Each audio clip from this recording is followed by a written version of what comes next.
we have a plan for full face-to-face by November. At sa kanyang talumpati kanina, sinabi ni VP Duterte na sa kanyang pag-upo sa DepEd, itutuloy nito ang pagpapaibayo sa kalidad ng edukasyon para sa mga kabataang Pilipino. Kasama na rito ang patuloy na pagpapalawak at gawing mas madali ang access sa edukasyon.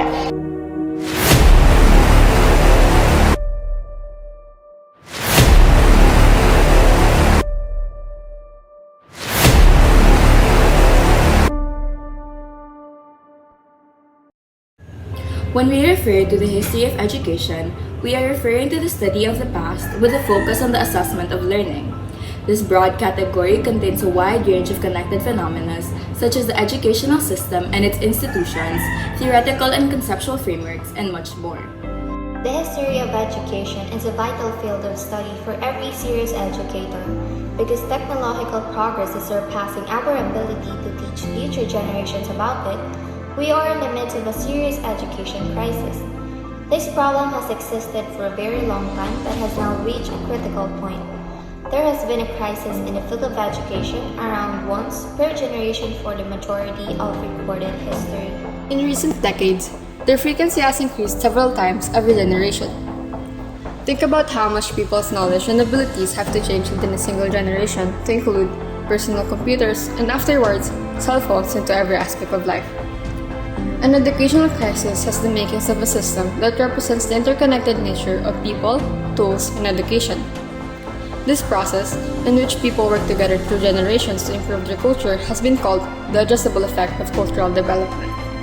Persistent poverty is one of the main causes of the lack of education in this nation, coupled with other factors, including underdeveloped system, a lack of government funding for many schools around the Philippines, and general ignorance on the part of many people. Today, it is increasing at a disturbing rate, especially during this pandemic. While other countries have taken the opportunity to resume in-person classes, the Philippines has lagged behind. Minsan po nasabi rin ng anak ko, ayoko na lang mag-aral man, nahirapan ako dito. Gusto ko pumunta na lang sa school para doon na lang kami ng teacher ko magkita. Kaso nga po, hindi nga pwede. As classes shifted online, having a quiet and comfortable learning environment for children who generally have a short attention span is vital but a privilege not available to all. Aside from internet access and the home environment, millions of Filipinos lack the basic digital skills that they need to conduct and attend online classes.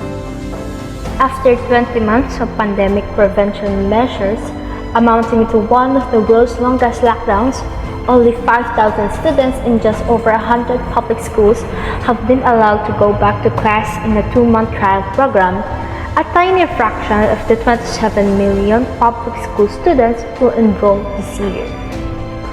Despite the pandemic, the Philippines has already been experiencing an educational crisis.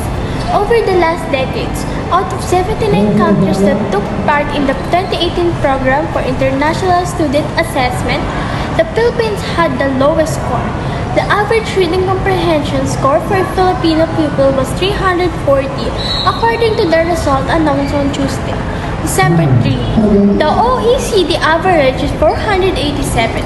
Reading proficiency among PISA participants was likewise the lowest for both boys and girls.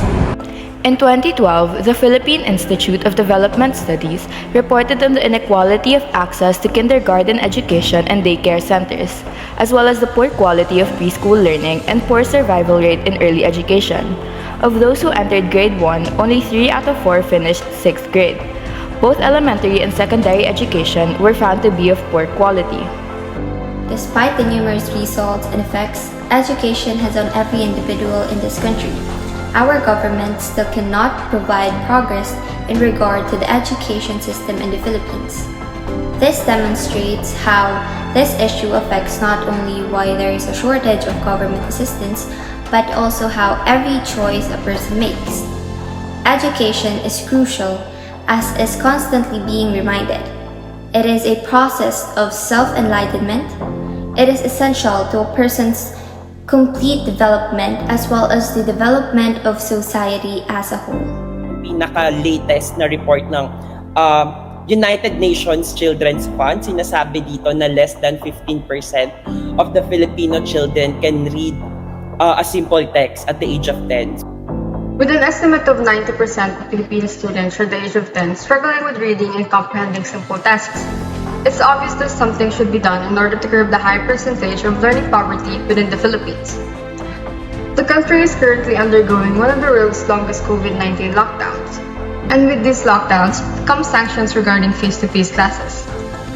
Online classes have proved to be hindrances on the educational progression of Filipino students. Lack of resources, uncontrollable settings, and a drained mental health are just some of the reasons that affirms that the idea of online classes are not fit for everyone. During the height of the pandemic, the national government decided that it would be best to provide low-income families with resources that a child needs in order to comfortably learn through a difficult time such as the pandemic. These families were provided with a gadget that was supplied with constant load in order to make sure that there were no reason for a child to fall behind on his education. There was a long line of women on the alley of Isla Puting Bato, one of the poorest and most densely populated sections of Tondo, Manila. They were mostly mothers, queuing to collect printed modules through which they will try to teach their children at home. One of these women was Elena, lining up to get materials for her son in the 3rd grade. Elena hurried home with the study materials in hand, rushing because the papers were getting wet in the rain and because waiting at home were her 11 children. The most excited of the lot was 11-year-old John Ray, who promptly spread the modules out before him. John Ray read by the window, leading out to the sea because their shanty had no electricity. His father catches fish from the surrounding waters of Manila Bay, so the family has never been able to afford a cell phone, which would have been useful in an online class. Wala talagang cellphone. Kahit anong gawin ko yun, wala mang kaming magawang parang kasi konti lang huli ng asawa ko. Yung huli ng asawa ko siyempre, kung ibibili ko ng cellphone, ibili na lang namin ng pagkain. Elena promises to help her son read and study the modules as best as she can, but she worries that her best may not be enough. Ako lang kasi mag-isa yung asawa ko. Ang alam lang niya maghanap buhay. Tapos, siyempre, hindi ko rin siya masubaybayan mag-aano kasi pag may huli asawa ko, ako rin magtitinda.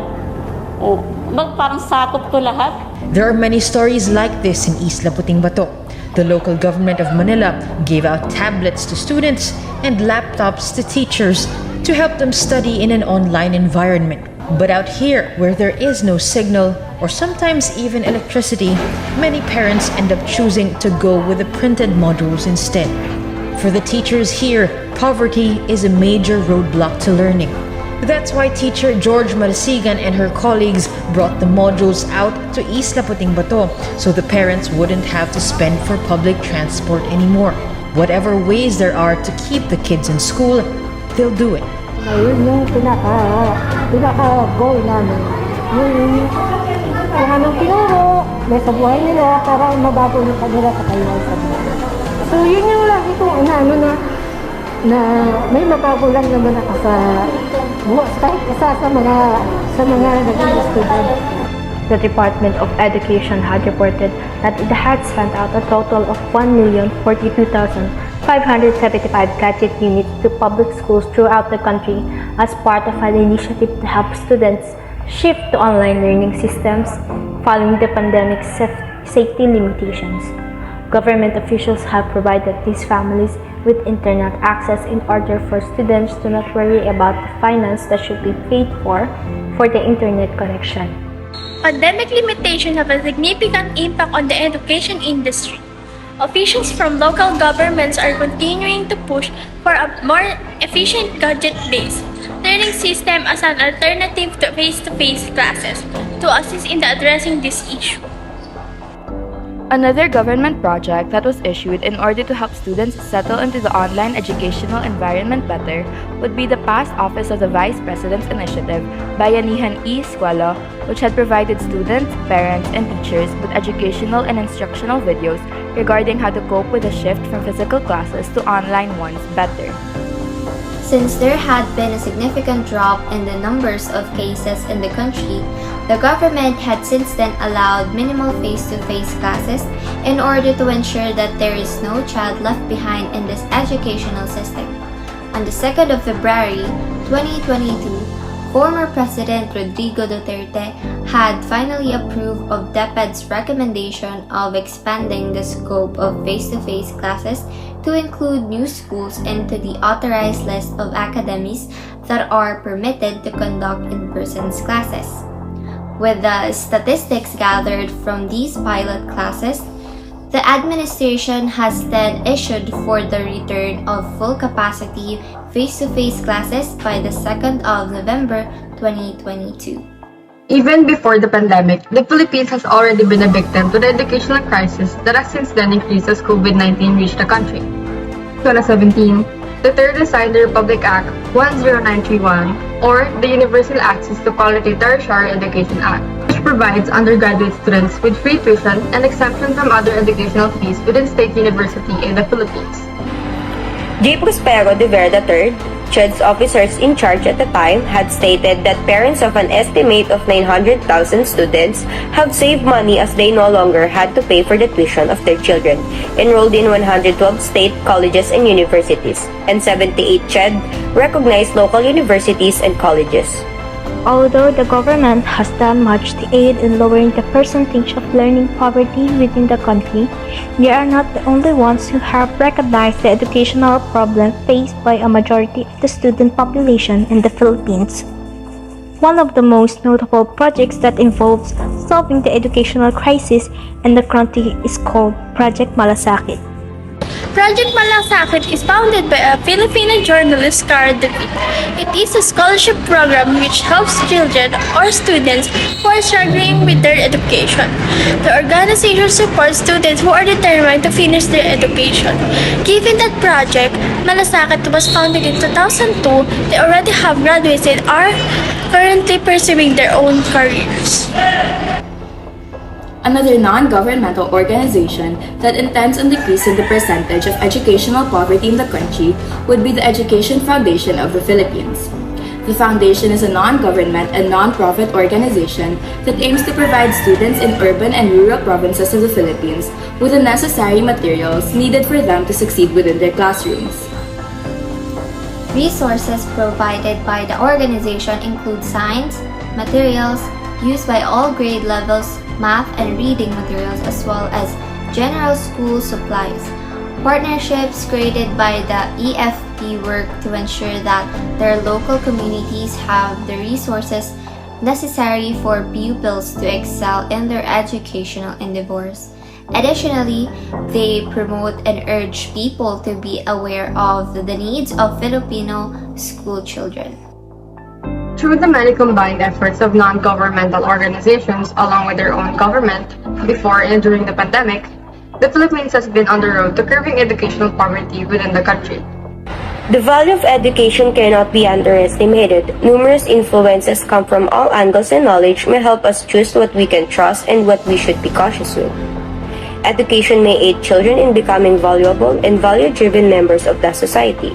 First, we recommend that our country increase funding for education for kids from low-income families. There is evidence of long-term improvement in various outcomes, including educational attainment, which will help children climb out of poverty as adults. We must boost our investment in early childhood education, given the limited resources. Our society now dedicates to fostering the cognitive development of newborns and preschoolers. Second, a better understanding of teaching rules increases the chance of making teaching a socially valued job. A competent teacher guarantees the excellent education and changes of student life. This pandemic had proved that teachers can engage children without technology. Our country should invest in coaching, school-based, practical training, teacher classroom involvement, feedback, and classroom tools. And lastly, as schools reopen with new programs and curriculums, there will be a greater need for the educational system to be flexible and adaptive. We all want to ensure that every kid in class is learning something, and we must equip their teachers to make their classrooms more flexible and conducive to individual needs.